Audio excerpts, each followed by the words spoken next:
যদি তুমি ফজরের পরে আর মাগরিবের পরে সূরা ইখলাস পড়ো 3 বার, সূরা ফালাক পড়ো 3 বার, সূরা নাস পড়ো 3 বার, রাসূল বলেন তাজজিকা মিন কুল্লি শাই, যাও আমি রব যেন বলেন আমি তোমার, তুমি আমার। তোমার যখন যা যা লাগবে আমি দেখব, তোমার যদি যখন যে ক্ষতি হতে চায় আমি দেখব। কি হয়? হ্যাঁ, পুরস্কারটা কত বড়, কত বড়। যখন যা লাগবে আর যখন যত ক্ষতি হইতে চায় আমি বাঁচাবো। সূরা ইখলাস ফালাক নাস কয়বার? ফজরের পরে 3 বার, মাগরিবের পরে বলেন ইনশাআল্লাহ, বলেন ইনশাআল্লাহ, পাক্কা নিয়ত ইনশাআল্লাহ। ফজরের পরে 3 বার 3 বার 3 বার, মাগরিবের পরে 3 বার 3 বার 3 বার, যোহরে একবার একবার একবার, আসরে একবার একবার একবার, এশায় একবার একবার একবার, ঘুমাবার সময় একবার একবার একবার। সর্বোচ্চ একবার একবার পড়তে 11টা বাজে, ঠিক 11টা। বিসমিল্লাহির রহমানির রহিম। কুল হুয়াল্লাহু আহাদ আল্লাহুস সামাদ লাম ইয়ালিদ ওয়া লাম ইউলাদ ওয়া লাম ইয়াকুল লাহু কুফুয়ান আহাদ। বিসমিল্লাহির রহমানির রহিম। কুল আউযু বিরাব্বিল ফালাক মিন শাররি মা খালাক ওয়া মিন শাররি গাসিকিন ইযা ওয়াকাব ওয়া মিন শাররিন নাফাথাতি ফিল উকাদ ওয়া মিন শাররি হাসিদিন ইযা হাসাদ। বিসমিল্লাহির রহমানির রহিম। কুল আউযু বিরাব্বিন নাস মালিকিন নাস ইলাহিন নাস মিন শাররিল ওয়াসওয়াসিল খান্নাস الذي يوسوس في صدور الناس من الجنة والناس। করছি এখন 11টা 1 মিনিট। সূরা ফালাকে 5 আয়াত, সূরা নাসে 7 আয়াত, সূরা ইখলাসে 5 আয়াত, হয়ে গেল 17 আয়াত। আল্লাহর নবী বলেন কোন মানুষ যদি ফজরের পরে একটা আয়াত পড়ে একটা ওটের মালিক হয়ে গেল, হয়ে গেছে 17 আয়াত। যদি 3 বার পড়েন 3 17 51 আয়াত। 3 বার পড়তে লাগছে 1 মিনিট, 9 বার পড়তে লাগবে 3 মিনিট। কে পড়বে? মোবাইল তো ধ্বংস করে দিল, এটা তো ধ্বংস করে দিল। এটা শুধু ধ্বংস করে আর এটা শুধু দেয়, এটা শুধু দেয়, এটা শুধু নেয়। এটা কি করে বলেন? দেখান না, এটা দেখান না, এটা দেয় দেয়। এটা কি করে? এটা কি করে? নেয়। বাস্তব না বাস্তব? এটা পৃথিবীতে কতজনের বউ নিয়ে গেছে? এটা পৃথিবীতে কতজনের বউ নিয়ে গেছে? এটা কার বউ নিয়ে গেছে?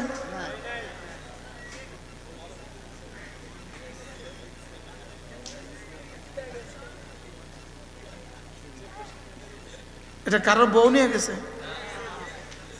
এটা আপনাদের জানাশোনা নাই কারো বউ যে এটা নিছে?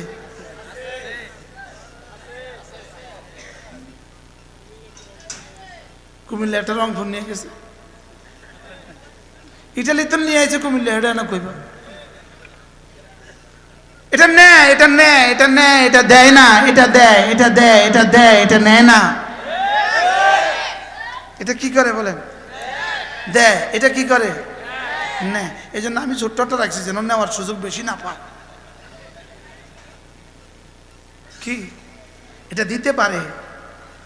সুবহানাল্লাহ, সুবহানাল্লাহ, সুবহানাল্লাহ, সুবহানাল্লাহ, সুবহানাল্লাহ, সুবহানাল্লাহ, সুবহানাল্লাহ, সুবহানাল্লাহ, সুবহানাল্লাহ, সুবহানাল্লাহ। আলহামদুলিল্লাহ, আলহামদুলিল্লাহ, আলহামদুলিল্লাহ, আলহামদুলিল্লাহ, আলহামদুলিল্লাহ, আলহামদুলিল্লাহ, আলহামদুলিল্লাহ, আলহামদুলিল্লাহ, আলহামদুলিল্লাহ, আলহামদুলিল্লাহ, আল্লাহু আকবার, আল্লাহু আকবার, আল্লাহু আকবার, আল্লাহু আকবার, আল্লাহু আকবার, আল্লাহু আকবার, আল্লাহু আকবার, আল্লাহু আকবার, আল্লাহু আকবার, আল্লাহু আকবার। কি পরিমাণ দিল 1 মিনিটে? আমার অভিজ্ঞতা আছে, 30 বার পড়তে 1 মিনিট লাগে, আমি 30 বার পড়ছি। এই 1 মিনিটে আল্লাহর কসম খায় বলি, 1 মিনিটে রব্বে করিম আমাদের জন্য কি পরিমাণ বরাদ্দ দিয়েছেন, আসমান থেকে জমিনে কি পরিমাণ রহমত নাজিল হয়েছে, আর আমাদের এখান থেকে জান্নাতুল ফেরদাউসে কি পরিমাণ নাজ ও নেয়ামত হয়ে গেছে, আল্লাহর কসম জিবরিল জানে না। না, এটা বিশ্বাস করার শব্দ কোথায় আমাদেরকে এটা বিশ্বাস করার শব্দ কোথায়? আমি যদি এই মুহূর্তে বলি এই কাপড়ের পেছনে, এই দেয়ালের পেছনে একটা ঘর আছে, এটা আমি যদি বলি এই মুহূর্তে এই দেয়ালের পেছনে একটা ঘর আছে, তো আপনি বলবেন ঠিক আছে, হুজুর কি মিশা কথা কইছেন, আছে, মনে হয় বুঝেন নাই, আছে। যদি কেউ কয় হুজুর মিশা কথা কইছে, আপনি কি করবেন? তুই জানোস নি আগে এটা কো, আমি জানি না। তুই না জানলে মিশা কথা কইছে কইলি কেমনে? মনে হয় বুঝেন নাই। বলেন এই কাপড়ের পেছনে একটা ঘর আছে, আপনি উত্তরটা কি দিবেন? বলেন ঠিক আছে, ঠিক আছে। আর যদি বলেন হুজুর মিশা কথা কইছে, তা আপনি কি বলবেন? তুই জানোস নি। আচ্ছা তুই দেখছত নি? না। তুই কেমনি কইলি? কইছি আরে। পৃথিবীর সব নাস্তিককে জিজ্ঞেস করেন তুই কেমনে কইলি? কইছি আরে। বাস্তব না বাস্তব? তা আমি যদি বলি এই দেয়ালের পেছনে একটা ঘর আছে, এটা যদি খবরে ওয়াহেদ হওয়ার কারণে, আমি একজন মানুষ বলার কারণেও যদি এটা আপনার বিশ্বাসযোগ্য হয়, ১৬ লাখ নবী বলেছে একবার সুবহানাল্লাহর পেছনে জান্নাত আছে, এটা কেন বিশ্বাস হচ্ছে না? এটা কেন বিশ্বাস হচ্ছে না?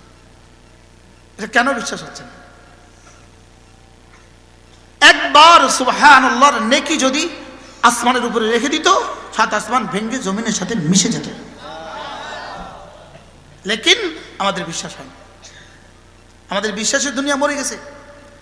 তসবিহ হাতে নাই, শুধু মোবাইল আছে, যেটা 24 ঘন্টা যা দেখতেছেন, শতকরা যা দেখতেছেন 99 ভাগ মিছা। বলেন না বাস্তব না বাস্তব?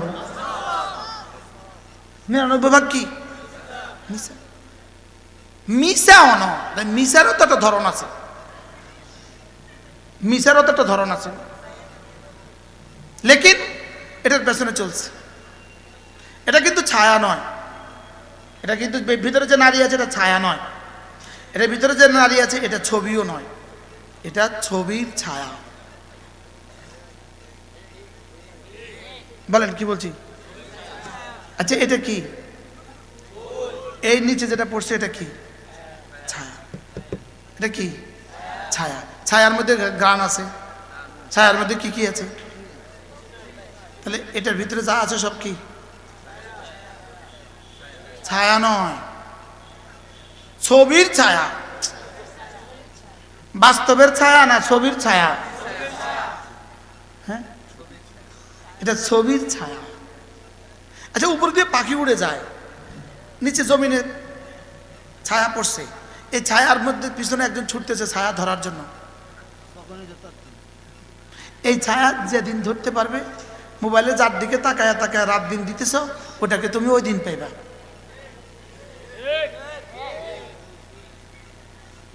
বুঝাইতে পারি নাই? হ্যাঁ, ছায়া ধরা সম্ভব? জোরে বলেন ছায়া ধরা সম্ভব? হ্যাঁ, ছায়া ধরা যায়। ছায়া কথা বলে, ছায়া কথা শুনে, ছায়া আদর করে। কি এটা?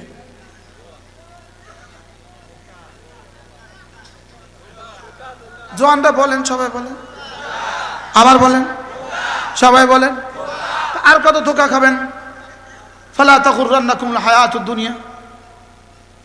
আর কত ধোঁকা দিবে? আর কত আমাদেরকে ধোঁকা দিবে? কি আর কত ধোঁকা দিবে? যেমন ধরেন এখানে কতগুলো ফুল আছে, আছে না নাই? আচ্ছা, এই ফুলের জীবনে কবে মধু পোকা বসবে? আবার বলেন। আচ্ছা, মধু পোকা ওই দূর থেকে চাইতেছে না এটা ফুল না ফুলের চাই আগে দেখি। হ্যাঁ,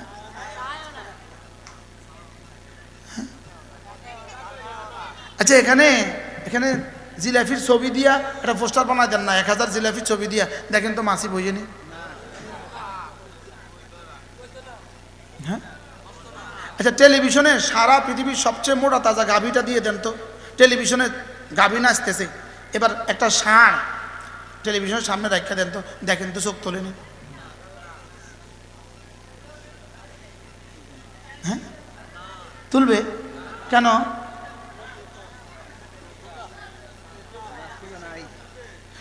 তো ওরা বুঝলে আমি বুঝলাম না, আমি এত গরু হইলাম কা?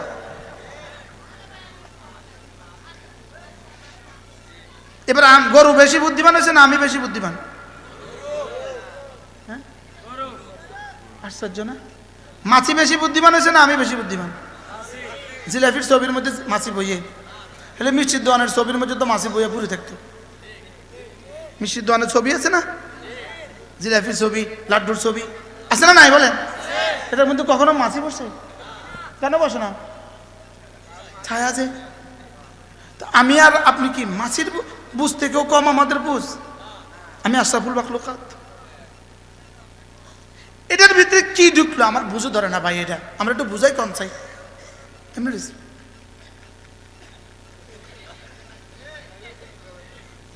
ট্রেন আয়া পড়তেছে তার গায়ে, তার খবর নাই। আমরা গাড়ি হরন দিত, পরে কে এত বড় হরন দেন কে? ব্যস্ত বলেন ধোকা ধোকা ধোকা, বলেন ধোকা ধোকা ধোকা, বলো বলো বলো বলো, আবার বলো ধোকা। ফালা তাগুররান্নাকুমুল হায়াতুদ দুনিয়া ওয়ালা ইয়াগুররান্নাকুম বিল্লাহিল গারুর। বন্ধু, আল্লাহর কসম, তোমাকে বানিয়েছে নামাজের জন্য, তোমাকে বানিয়েছে রোজার জন্য। আমাকে আর তোমাকে বানিয়েছে নামাজ আর রোজার জন্য। বলেন বলেন, আমাকে আর তোমাকে বানিয়েছে কিসের জন্য? বলেন, আমাকে আর তোমাকে বানিয়েছে নামাজ আর রোজার জন্য। নামাজ ফরজ, নামাজের বেলা আর ফরজ রোজার বেলা আল্লাহর কসম তোমার কোনো এখতিয়ার চলবে না, তোমার কোনো সে চলবে না। আর নামাজ আর রোজা ছাড়া জাহান্নাম থেকে বাঁচার আর কোনো রাস্তা নাই। বলেন, ফরজ নামাজ আর ফরজ রোজা ছাড়া জাহান্নাম থেকে বাঁচার রাস্তা নাই। বলেন, জাহান্নাম থেকে বাঁচার কি নাই? আবার বলেন। আমাদের অলিপুরি দামাত বারাকাতুম বড় সুন্দর বলেন, তিনি বলেন ফরজ নামাজ আর ফরজ রোজা করবো কেন? জাহান্নাম থেকে বাঁচার জন্য। সুন্নতগুলো করব কেন? রাসূলের শাফাআত পাওয়ার জন্য। নফলগুলো করব কেন? আল্লাহর ওলি হওয়ার জন্য। গুনাহগুলো ছেড়ে দিব কেন? জান্নাতে যাওয়ার জন্য। সুবহানাল্লাহ বলেন। গুনাহ থেকে বাঁচবো কেন? জান্নাতে যাওয়ার জন্য। বলেন, গুনাহ থেকে বাঁচবো কেন? এবার ফরজ রোজা আর ফরজ নামাজ করব কেন? জাহান্নাম থেকে বাঁচার জন্য। আমাদের বটগ্রামের হুজুর দামাত বারাকাতুম বড় সুন্দর বলেন, তিনি বলেন যে ফরজ নামাজ কেউ পড়বে না আর ফরজ রোজা কেউ পড়বে না, সে হাসতে হাসতে জান্নাতে চলে যাবে। বিষয়টা তো তামাশা নয়। বিষয়টা কি নয়? তো প্রশ্ন হইতে পারে, আল্লাহ রহমত ছাড়া তো কেউ জান্নাতে যাবে না, তাহলে আপনি এখানে এত শক্ত করে বললেন কেন? ফজর পড়া সত্ত্বেও, ফরজ পড়া সত্ত্বেও, ফরজ রোজা রাখা সত্ত্বেও তো জাহান্নামে যাইতে পারে, জান্নাতে নাও যাইতে পারে, হইতে তো পারে। হুজুর বলেন এমনটি হবে না। আরে সুবহানাল্লাহ বলেন, কি বলছে বলেন? না, এরকম হইতো না। ইনি ফজরও পড়ছে, 5 ওয়াক্ত নামাজ নিশ্চিত করছে, রমজান মাসের রোজাগুলো নিশ্চিত করছে, আর ইনি জাহান্নামে চলে যাবে। আপনি না পেরে জান্নাতে চলে যেতেন না, এত বাদ দুধ কলা দিয়ে খায় না।